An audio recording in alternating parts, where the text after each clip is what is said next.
Hello students, a very good afternoon to all of you. I hope आप सब लोग अच्छे होंगे, एग्जाम प्रिपरेशन अच्छे से चल रही होगी and we are here again to help you. ठीक है, तो बहुत टाइम से हम प्रीवियस ईयर क्वेश्चन पेपर्स को डिस्कस कर रहे हैं। ऑलमोस्ट काफी सारे क्वेश्चंस को हम कवर कर चुके हैं और आज यहां पे कुछ और 4-5 बहुत ही इंपॉर्टेंट क्वेश्चंस को हम आपके साथ डिस्कस करने वाले हैं। तो आपको पता होगा कि मैं तो फिजिक्स पढ़ाता हूं आपको, तो we are going to discuss 5 very important questions of physics here. तो आई होप आप लोग रेडी हो इन सारे क्वेश्चंस के लिए। अगेन मैं आपको बता दूं, यहां पे हमने अपने चैनल इन्फिनिटी लर्न पे आपके लिए एग्जाम्स में क्या आपको याद रखना है, क्या ट्रिक्स और टिप्स हो सकती हैं। जो देखिए, कॉन्सेप्ट एक पॉइंट हो गया, बट कॉन्सेप्ट के बाद भी कुछ बहुत सारी चीजें जो इंपॉर्टेंट है। प्रेजेंटेशन, राइटिंग अच्छी नहीं है तो आप क्या कर सकते हो, इस पे ऑलरेडी मैंने वीडियो शेयर किया हुआ है, तो do watch it, that will give you the clear idea about so many things जो आप कभी कभी थोड़ा सा मिस कर देते हैं। ठीक है, तो इन चीजों को याद रखना है। चलिए क्लास स्टार्ट करते हैं जल्दी से आज की। तो क्या है यहां पे पहला क्वेश्चन कह रहा है यहां पे, draw the pattern of magnetic field of lines, first a current carrying solenoid and second a bar magnet. After that यहां पे वो कह रहा है list two important properties also but different. Okay, it is saying list two important properties but you need to mention to distinguish features between the two fields. Okay, simple सा question है, but जैसा मैंने आपके साथ already discuss किया हुआ है diagram based questions, मैंने आपको बताया था कि आप इस चीज को लिख लीजिए कि बोर्ड एग्जाम में सोलेनॉइड से रिलेटेड क्वेश्चन आपको 99 to 100% मिलेगा। आप आके बाद में मुझे बताइएगा कि सर हाँ आपने कहा था और सोलेनॉइड से क्वेश्चन आया था। सबसे ज्यादा इंपॉर्टेंट टॉपिक है solenoid magnetic effects of electric current का, या फिर मैं कह दूं फिजिक्स का, जो बोर्ड एग्जाम में डेफिनेटली आपको देखने को मिलता है। ठीक है, चलिए तो पहले तो यहां पे ये सोलेनॉइड की ही बात कर रहा है और फिर बात कर रहा है बार मैग्नेट की। तो काफी कुछ सिमिलर भी होता है, कुछ चीजें अलग भी होती हैं। Let's talk about it. पहले तो हम डिस्कस करते हैं कि कैसे यहां पे पैटर्न फॉर्म होता है। तो अगर हम सोलेनॉइड में बात करें, बहुत ही क्लियरली पैटर्न यहां पे फॉर्म होता हुआ आपको दिख रहा है। मैग्नेटिक फील्ड लाइंस की डायरेक्शन कहां से कहां होनी चाहिए ये हमको बहुत अच्छे से पता है, आउटसाइड नॉर्थ टू साउथ और inside south to north. Same with a bar magnet में भी ऐसा होता है और बार मैग्नेट में ऐसी फील्ड लाइंस हमको दिखती हैं। तो ये डायग्राम बेस्ड जो क्वेश्चंस हैं बच्चों, इसमें इंपॉर्टेंट चीज मैंने आपको बताई हुई है, चाहे वो रे डायग्राम्स के हो या मैग्नेटिक फील्ड के हो। रे डायग्राम्स में भी इंपॉर्टेंट है कि आप इंसिडेंट रे, रिफ्लेक्टेड रे, इन सबकी डायरेक्शंस को अच्छे से शो कर रहे हो कि नहीं कर रहे हो। ठीक है, और अगर मैं बात करूं मैग्नेटिक फील्ड में, तो मैग्नेटिक फील्ड की डायरेक्शन भी तो इंपॉर्टेंट है। मैग्नेटिक फील्ड की अगर आपको डायरेक्शन ही नहीं पता है तो क्या चीजें सही जाएंगी? नहीं। अगर आप शो ही नहीं करो, आपने फील्ड बना दी, ठीक है, आपने ये डायरेक्शन शो ही नहीं करी, तो क्या आंसर करेक्ट होगा? आंसर करेक्ट ही नहीं होगा, right? Because main important thing क्या है वहां पे कि आप मैग्नेटिक फील्ड की डायरेक्शन को शो कर रहे हो। ठीक है, नाउ ये तो बहुत सिंपल है, north to south, inside south to north, तो ये बार मैग्नेट में होता है और सोलेनॉइड में हमने यहां पे देख लिया कि क्या डायरेक्शन होती है। ये तो बहुत सिंपल सा क्वेश्चन था, एक पार्ट हो गया क्वेश्चन का।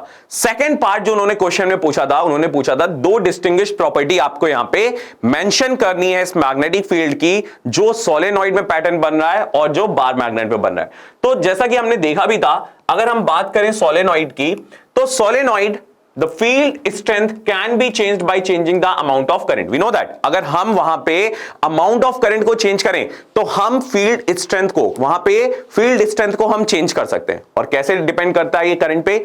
जितनी ज्यादा वहां पे करंट होगा उतना ज्यादा मैग्नेटिक फील्ड का स्ट्रेंथ होगा। अगर आप करंट की वैल्यू को रिड्यूस करोगे तो मैग्नेटिक फील्ड भी वहां पे स्ट्रेंथ जो होगी वो भी रिड्यूस हो जाएगी। ये भी बहुत इंपॉर्टेंट पॉइंट है। ठीक है, तो याद रखना है कि आप मैग्नेटिक फील्ड स्ट्रेंथ को कैसे इंक्रीज कर सकते हो, by increasing the amount of current. कैसे रिड्यूस कर सकते हो? By reducing the amount of current. Now bar magnet में field strength is fixed and can not be change. Bar magnet में कहां चेंज कर पाएंगे? वहां तो करंट का कोई कॉन्सेप्ट ही नहीं है, ऐसा कोई कॉन्सेप्ट ही नहीं है। जो फिक्स मैग्नेटिक स्ट्रेंथ है वही रहेगी उसकी। Second thing, poles can be interchange. अब पोल्स कैसे इंटरचेंज होते थे, याद है ना आपको? By changing the direction of current. अगर वहां पे हम करंट की डायरेक्शन को चेंज कर दें तो पोल जो है वो भी चेंज हो जाते हैं। North become south, south become north. ठीक है ना, डायरेक्शन निकालना आपको पता है कैसे निकाला जाता है। Now poles can not be interchange, the field direction is fixed. So यहां पे ये दो डिफरेंट प्रॉपर्टीज हो गई बार मैग्नेट की और सोलेनॉइड की। तो आई होप क्लियर होगा आपको ये क्वेश्चन। वापस से देख लेते हैं, जिन बच्चों ने अभी ज्वाइन किया है देख लेते हैं एक बार वापस से। Draw the pattern of magnetic field lines, first a current carrying solenoid, a bar magnet, और सेकंड पार्ट में पूछा था लिस्ट टू डिस्टिंग्विश प्रॉपर्टीज और the features between these two fields. तो देखिए ये चीज याद रखिएगा, ये सारे प्रीवियसली ईयर आस्क्ड क्वेश्चंस हैं, बहुत ज्यादा इंपॉर्टेंट है।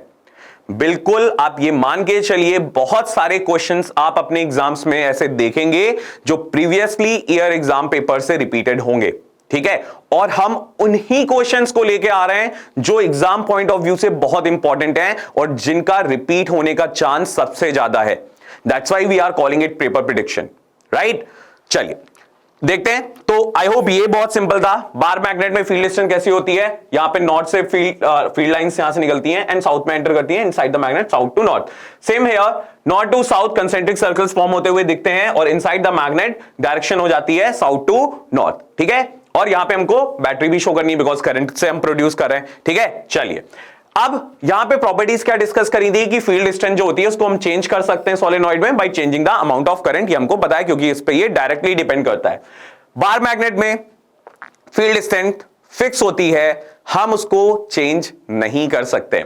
नाउ सोलेनॉइड में अगर बात करें, poles can be interchange by changing the direction of current. Poles को हम चेंज करते हैं, अगर हम करंट की डायरेक्शन को चेंज करें तो नॉर्थ और साउथ पोल भी चेंज हो जाते हैं। बट बार मैग्नेट में अगेन वहां पे हम पोल्स को चेंज बिल्कुल भी नहीं कर सकते, ठीक है। क्लियर है ये पॉइंट। चलिए नेक्स्ट क्वेश्चन पे आते हैं। State the rule used to find the force acting on a current carrying conductor placed in a magnetic field. तो पहला क्वेश्चन यहां पे बहुत ही अच्छा क्वेश्चन पूछा है और बहुत ही सिंपल भी है। आई होप आप सबको पता होगा कि आपको उस रूल को बताना है जिसका हम यूज करते हैं किस चीज में, डायरेक्शन पता करने में फोर्स की जो किसी करंट कैरिंग कंडक्टर में लग रहा होता है जो मैग्नेटिक फील्ड में प्लेस है। तो हम सबको पता है अगर हम किसी करंट कैरिंग कंडक्टर को मैग्नेटिक फील्ड में प्लेस करते हैं तो उस पर एक फोर्स वर्क करता है और उस फोर्स की डायरेक्शन को हम किससे पता लगाते हैं। जल्दी से सब लोग चैट में आंसर करिए। You are having 30 second student to answer this and your time starts now.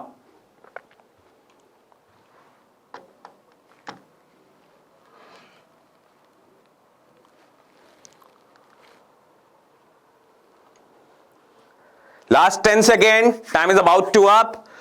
I got so many answers here. चलिए देखिए यहां पे बात करें तो आंसर करेक्ट यहां पे क्या होना चाहिए बच्चों। आई होप आप सबने करेक्ट आंसर किया होगा। यहां पे आंसर होना चाहिए Fleming's left hand rule. Left hand की राइट हैंड, कंफ्यूज तो नहीं हो, लेफ्ट हैंड रूल का यूज करते हैं यहां पे हम, ठीक है। अब जल्दी से बढ़ते हैं सेकंड पार्ट की तरफ। अच्छा चलिए लेफ्ट हैंड रूल को एक बार डिस्कस कर लेते हैं। जब हमने बात कर ही ली है तो लेफ्ट हैंड रूल क्या होता है तो याद होगा आपको, हम अपनी फिंगर्स को ऐसे स्ट्रेच करते हैं कि thumb and the forefinger and the middle finger they are mutually perpendicular to each other. Trick भी आप सबको पता है FMC, ठीक है, फादर मदर चाइल्ड से भी याद रख सकते हो। तो F क्या बताता है, जब आपकी जो मिडिल फिंगर है that is the direction of current, four finger is in the direction of magnetic field, thumb will give you the direction of force acting on the conductor, ठीक है। बिल्कुल क्लियर है ये, कोई कंफ्यूजन नहीं होना चाहिए। फ्लेमिंग लेफ्ट हैंड पूछा भी जा सकता है। Hands rule are very important, जैसा मैंने ऑलरेडी आपके साथ डिस्कस किया हुआ है पेपर प्रेडिक्टर में। अब सेकंड क्वेश्चन की तरफ बढ़ते हैं जल्दी से, देखते हैं क्या कह रहा है second question. Given below are 3 diagram showing entry of an electron in a magnetic field. अब यहां पे एक चार्ज पार्टिकल की एंट्री हो रही है मैग्नेटिक फील्ड में, याद है ना, F is equal to QVB sine theta, correct. तो चार्ज पार्टिकल की एंट्री हो रही है मैग्नेटिक फील्ड में। Identify the case in which the force will be, force तो लगेगा, पता भी हम लोगों को F is equal to QVB sine theta. तो पूछ रहा है यहां पे कि किस केस में मैक्सिमम होगा, किस केस में मिनिमम होगा, and give the reason for your answer also. So students again 1 minute का टाइम है, जल्दी से आंसर करिए चैट बॉक्स में and I want all of you to give me the correct answer. नहीं भी करेक्ट करो कोई बात नहीं, बट ट्राई जरूर करो कि आपके माइंड में क्या है। I will clear it to you. जल्दी से आंसर करिए।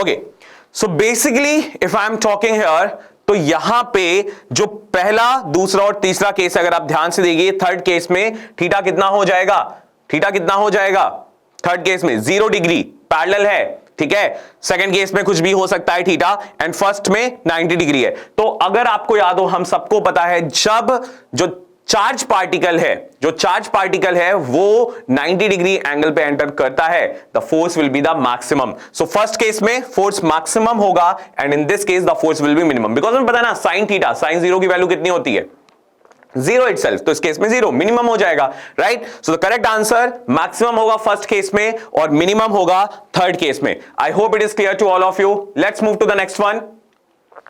सो here the next question, an electric iron consumes energy at a rate of 880 watt when heating is at a maximum rate, and 330 watt when the heating is at the minimum, ठीक है।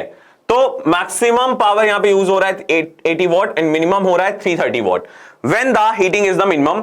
If the source voltage is 220 volt, तो यहां पे source voltage की value भी दी है। Calculate the current and resistance in each case. दोनों cases में आपको क्या कैलकुलेट करना है, आपको कैलकुलेट करना है value of current and the value of resistance in both the cases. B में क्या कह रहा है, बी क्वेश्चन एक अलग से पूछ दिया है, what is the heating effect of electric current. Heating effect of electric current क्या होता है, ये मैंने ऐड कर दिया यहां पे, ठीक है, उसका आप परेशान मत होइएगा क्योंकि मैं डिस्कस करना चाहता था यहां पे heating effects of electric current को। सी पार्ट कह रहा है, find an expression for the amount of heat produced when a current passes through a resistor for some time. इसकी भी बात हम लोगों ने ऑलरेडी करी हुई है ना, H is equal to I square R T की, बट आप डेराइव कैसे करोगे ये भी तो इंपॉर्टेंट है कि वहां पे आप डेरिवेशन कैसे कर रहे हैं, ये भी बहुत ज्यादा इंपॉर्टेंट है। चलिए जल्दी से सॉल्व करिए। अच्छा चलिए, बी और सी पार्ट को तो हम डिस्कस कर लेंगे, ए पार्ट को आप सॉल्व करिए। ए पार्ट को आप जल्दी से ट्राई करिए सॉल्व करने का। 2 से 3 मिनट का टाइम है आपके पास, and your time starts now.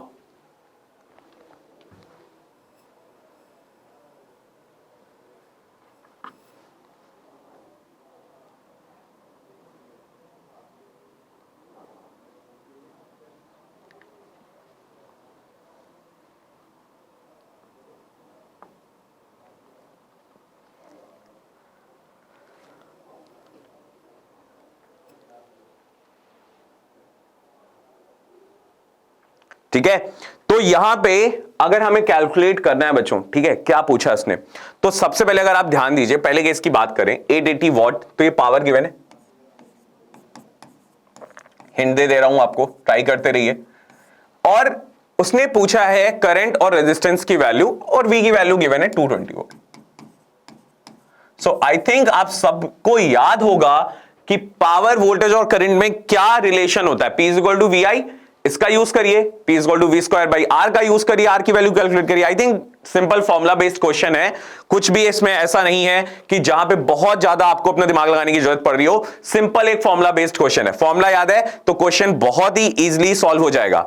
तो पावर 880 वॉट था, वोल्टेज 220 वोल्ट था, P is equal to V square by R का यूज कर लिया, तो 880 is equal to 220 into 220 by R, तो आर की वैल्यू आ गई 55 ओम। आर की वैल्यू कितनी आ गई 55 ओम। अब देखिए पूरा सॉल्व मैं यहां पे नहीं कर रहा हूं, आर की वैल्यू 55 ओम आ गई। सिमिलरली आप 330 वॉट के केस में भी कैलकुलेट कर सकते हैं, और उसके बाद करंट की value V is equal to I R से आप करंट की वैल्यू भी कैलकुलेट कर सकते हो। यहां पे 220 पता है ना, रेजिस्टेंस कितना है 55, यूज कर लीजिए V is equal to I R का। तो क्या आप करंट की वैल्यू नहीं कैलकुलेट कर पाओगे? डेफिनेटली कहोगे सर ये तो बहुत इजी है, 220 डिवाइडेड बाय 55, ठीक है। आई थिंक 11 से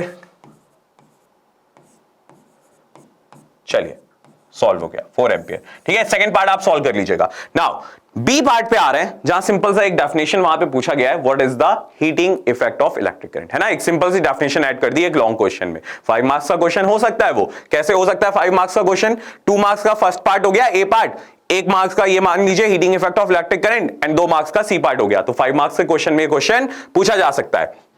चलिए, when an electric current passes through a conductor like a high resistance wire, the conductor becomes hot after some time and produces heat. This is known as heating effect of electric current. ठीक है, तो हमको पता है जब current किसी conductor में flow हो रही है तो कोई भी कंडक्टर हो या उसमें करंट ज्यादा फ्लो हो रही हो, कम फ्लो हो रही हो, रेजिस्टेंस तो है वहां पे। अगर बहुत टाइम तक करंट फ्लो होती रहती है तो because of that resistance heat generate होती है, जिसकी वजह से वहां पे हीट प्रोड्यूस होती है, and that is known as heating effect of electric current. इसका यूज भी हम बहुत जगह करते हैं, हम लोगों ने ऑलरेडी डिस्कस किया हुआ है heating effect of electric current का यूज इलेक्ट्रिक आयरन में और सारी चीजों में, इलेक्ट्रिक रॉड में और भी जगह पे हम इसका यूज करते हैं। एग्जाम्पल यहां पे एक बहुत ही सिंपल सा एग्जाम्पल दिया हुआ है, a bulb becomes hot after it use for some time, this is because of the heating effect of electric current. ठीक है, तो ये तो एक सिंपल सी डेफिनेशन हो गई heating effect of electric current की। अब सी पार्ट में उन्होंने पूछा था कि फॉर्मूला कैसे आता है बच्चों, H is equal to I square R T को आप डेराइव कैसे करोगे। बहुत सिंपल है, H तो हीट एनर्जी है। ठीक है, अगर हम बात करें तो हमको याद है पोटेंशियल डिफरेंस को आप कैसे डिफाइन करते थे। पोटेंशियल डिफरेंस को आप कहते थे the work done required to move a unit positive charge from one point to the another point, that is potential difference और electric potential, right. So V is equal to W by Q, तो यहां से आप work done कह सकते हो which is equal to V into Q। कोई confusion नहीं होना चाहिए यहां तक, बताइए जल्दी से, कोई कंफ्यूजन तो नहीं है बच्चों यहां पे। ओके ग्रेट, तो ये चीज तो क्लियर है, V is equal to W by Q और W is equal to VQ आ गया यहां से, that is our first equation. ये हो गई हमारी first equation. According to the definition of electric current, electric current की डेफिनेशन के अकॉर्डिंग हम क्या कह सकते हैं, Q is equal to IT। Q is equal to IT, तो Q is equal to IT का मतलब क्या हो गया यहां पे बच्चों, हमको पता नहीं, तो सिंपल सा फॉर्मूला है I is equal to Q by T। Current की डेफिनेशन क्या होती है, the rate of flow of charge per second. Okay, so Q is equal to IT, यहां से आ गया, सेकेंड इक्वेशन हो गई। अब Q की जगह हम इस वैल्यू को रिप्लेस कर सकते हैं यहां पे, तो VIT हो गया वर्क डन। अब the work done is dissipated as heat here, है ना, यहां पे वर्क डन जो है वो हीट एनर्जी है, तो H is equal to W which is equal to VIT। तो अब यहां से हीट का फॉर्मूला आ गया VIT, बट अब भी कहोगे सर वो तो I स्क्वायर RT होता है ना, तो V की जगह हमें पता है ओम्स लॉ से V is equal to IR, तो at the place of V I can put IR, so the formula here H is equal to I square RT। तो यही से हम कहते हैं the heat produce here is directly proportional to the square of the current, is directly proportional to the resistance and is directly proportional to the time for which that current is flowing in a conductor। ठीक है, तो ये चीजें याद रखनी है। Okay, clear है यहां तक, जल्दी से बताइए, कोई कंफ्यूजन कोई डाउट हो जल्दी से बताइए। एनर्जी की यूनिट आप सबको क्लियर होगी, उसमें तो कोई बताने की जरूरत नहीं है, जूल होती है ना। एक रिलेशन और याद होगा, यहां पे डिस्कस भी कर लेते हैं जल्दी से। तो एक रिलेशन, क्योंकि यहां पे आ ही गया है थोड़ा सा यूज एनर्जी का, तो इसको डिस्कस कर लेते हैं हम लोग, just a minute.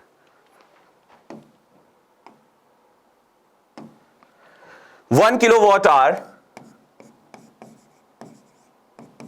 Is equal to 3.6 into 10 to the power 6 joule.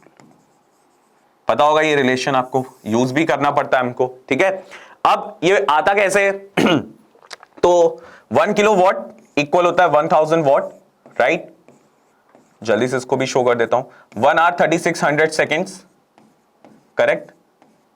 अच्छा, तो 1000 इंटू 3600 आप देखोगे तो आप इसको लिख सकते हो 3.6 into 10 to the power 6। But आप कहोगे सर ये तो वॉट सेकंड में है, वॉट सेकंड जूल कैसे हो गया। अब देखो कैसे हो गया, आपको याद है P is equal to power is equal to work done divided by time. Work done होता है जूल और ये होता है सेकेंड, और स्टैंडर्ड यूनिट वॉट भी होती है, तो हमने वहां पे पढ़ा था what is equal two joule पर सेकेंड। तो वॉट की जगह हम यहां पे क्या लिख सकते हैं, जूल पर सेकेंड, और यहां पे ऑलरेडी सेकेंड था, ये कैंसिल हो गया, तो क्या आ गया 3.6 into 10 to the power 6 joule. ठीक है, बहुत क्लियरली मेंशन नहीं किया है, बट आपको समझ में आ जाए ऐसा लिखा है ना। 1 kilowatt hour is equal to 3.6 into 10 to the power 6 joule. Clear clear है यहां तक कॉन्सेप्ट। तो ये थे 5 बहुत ही इंपॉर्टेंट क्वेश्चन जो आपके लिए इंपॉर्टेंट हैं, और 5 नहीं, यहां हम लोगों ने बहुत सारी चीजों को और भी डिस्कस कर लिया है। ठीक है, तो जब भी मैं क्वेश्चन कहता हूं, ऐसा तो मैंने 3 ही क्वेश्चन डिस्कस किए नहीं, लेकिन उसमें पार्ट्स भी थे, बहुत सारी ऐसी चीजें थी जो हमने डिस्कस करी। तो बेसिकली आपको ये याद रखना है कि यहां पे कॉन्सेप्ट क्या यूज कर रहे हो। ऐसा जरूरी नहीं है कि सेम क्वेश्चन वहां पे यही मिले, वैल्यूज चेंज हो सकती हैं, but this type of question you are definitely able to see it in your exam. Okay, so I hope you all enjoy. कोई भी डाउट है, कोई भी कंफ्यूजन है, बाद में भी अगर आप ये क्लास देख रहे हो, आपने लाइव ज्वाइन नहीं करी थी, तो you can ask it in the chat box. Till we meet next, take care of yourself. वापस जल्दी से मिलेंगे, एग्जाम्स में अभी टाइम है, साइंस का 2 मार्च को एग्जाम है, अच्छे से प्रिपेयर करते रहिए। कोई भी डाउट हो रहा है, कोई भी क्वेश्चन हो रहा है, drop it in the chat box and we will come up with a solution. That's all. So I hope आप लोगों को क्लास अच्छा लगा होगा। चैनल को सब्सक्राइब करिए, ज्यादा से ज्यादा फ्रेंड्स के साथ इनको शेयर करिए, और अगर कोई कंफ्यूजन हो रहा है तो डेफिनेटली हम यहां पे हैं उसको सॉल्व करने के लिए। Bye bye students, have a great day, bye bye.